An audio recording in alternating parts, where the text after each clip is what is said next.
I just went to PAFA, which is Philadelphia Academy for Fine Arts, and it's like a museum. And the reason I went there is because it's free museum day today. They have like 5 or 6 different buildings, but I went to, I think, the main one. The Fine Arts Museum was made in 1805, and it is one of the first, at least in America, fine arts schools and museums. It being in Philadelphia is really interesting because there's a lot of history with things like politics and transportation that came out of Philadelphia. I love where I live, and I'll say it like 5,000 times. I'm very lucky to live where I do. I'm like blessed and privileged to live where I do. I live in such a cool area that I'm very happy that I'm here. The floors of the museum are divided based on different categories. So the floor that you walk into is more relics and artifacts from different time periods. Then if you go downstairs, it's more like statues that are made out of different material. And then when you go all the way upstairs to the very top floor, it's more like paintings, a lot of which are more modern than the things that are made on the entry floor and the bottom floor. There are things that were made as early as like 2024, and things on that floor sometimes are on sale.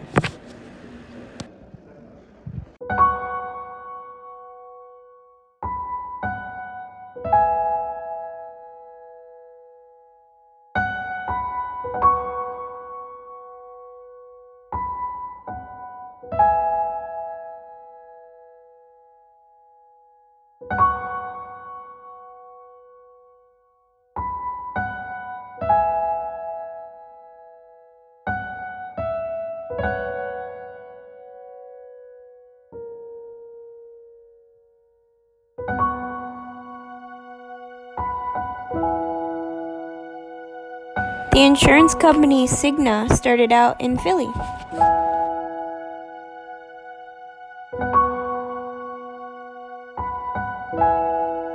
I don't know what about seeing this specifically sparked in me that the 76ers were probably named the 76ers because the Declaration of Independence was signed in 1776. But I saw that and this immediately clicked, which for me felt really sad because I've been here for like 4 months and I've been to a game, and I don't know why I've never put that together.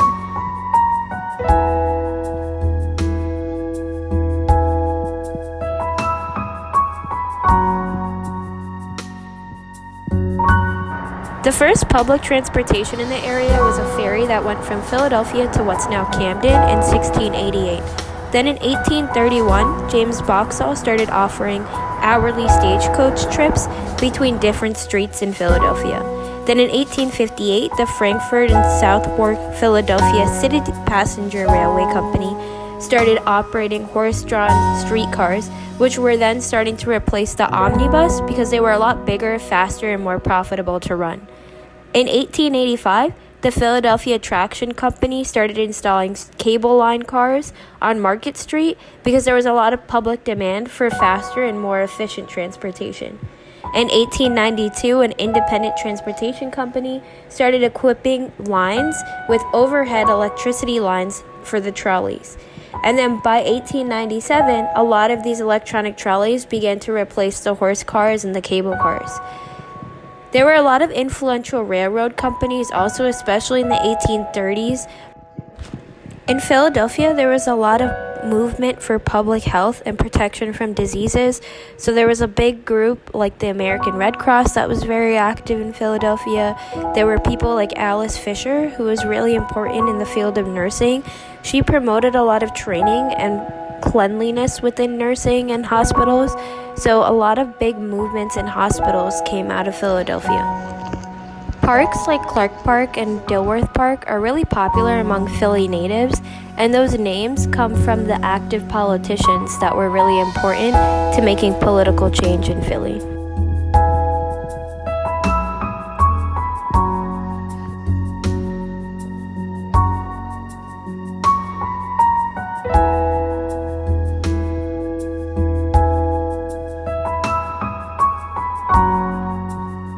In the criminal justice system, the people are represented by 2 separate yet equally important groups: the police who investigate crime and the district attorneys who prosecute the offenders. These are their stories. The Eastern State Penitentiary became model for prison transformation, and I actually got to see it in October.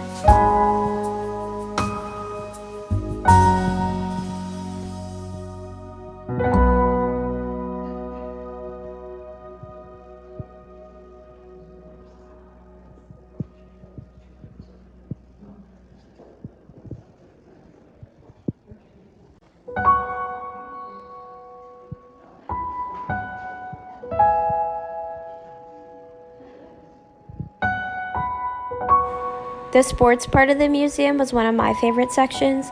They had some seats and different flags and memorabilia over the years that the different teams of Philadelphia have used. They had some stuff that was from Julius Erving, and facts like the 76ers used to actually be the Syracuse Nationals, and then they were bought and moved to Philadelphia.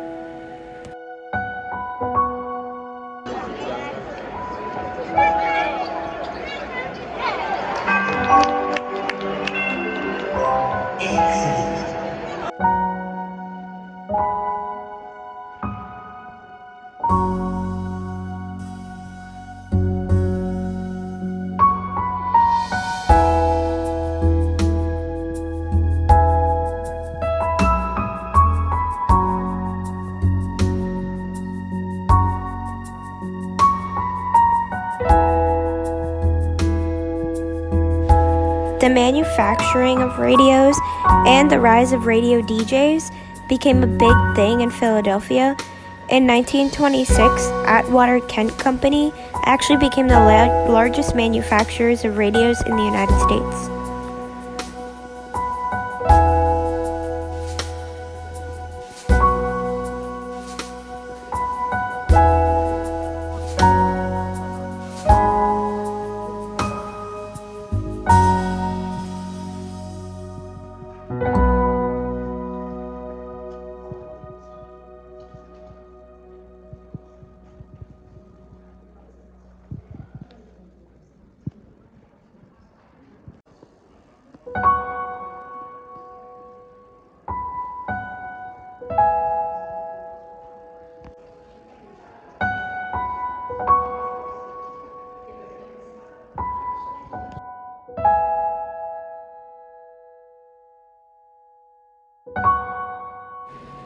Textiles and hat making became a major booming industry in Philadelphia, especially men's hat making.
There was a section of the museum that was dedicated toward the carousel rides and the machinery used in carousel rides.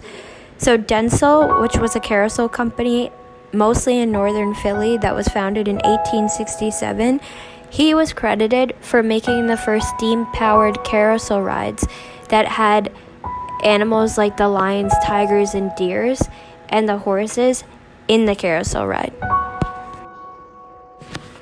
I thought this was interesting that there was a store maker or a store owner named John Wanamaker who had a store called Oak Hall, and his company offered free medical care, recreational facilities, there was pension plans. It was one of the first department stores that had electrical illumination, it had a telephone, they had pneumonic tubing so that they could transport things from one side of the store to the next. It was fixed pricing, and you could return things to that store.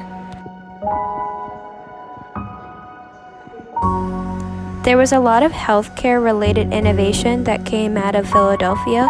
We see a lot of pharmaceutical changes that came out of Philadelphia, and we see that still to continue with a lot of the pharmaceutical companies that are out here in the area, and a lot of that healthcare schools that are out here that are still promoting change and education with healthcare.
Once you go downstairs, this level of the museum is called the Anne Bryan Gallery.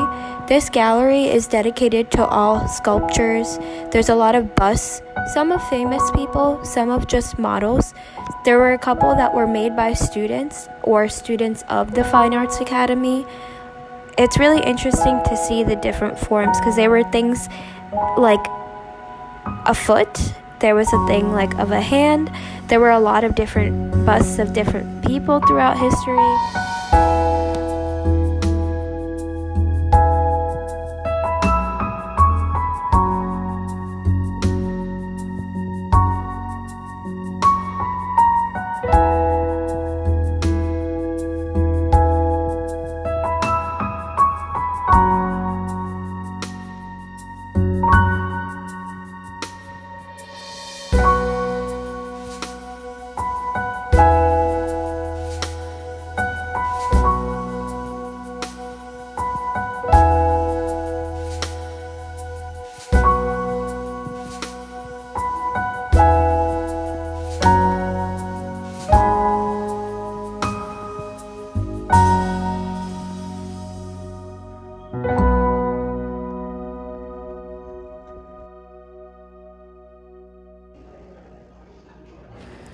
From here onwards is the topmost floor of the museum. There are a lot more modern things that were on this floor. So there was a lot of art pieces that were made in the year 2023, 2024. Some of them by students, some of them by alumni of the school. Some of them were even on sale. A lot of the newer ones were available for purchase.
This room was dedicated towards sacred images, so there was a lot of religious art in this room. You can see a lot of themes of Jesus or Mary in a lot of these photos.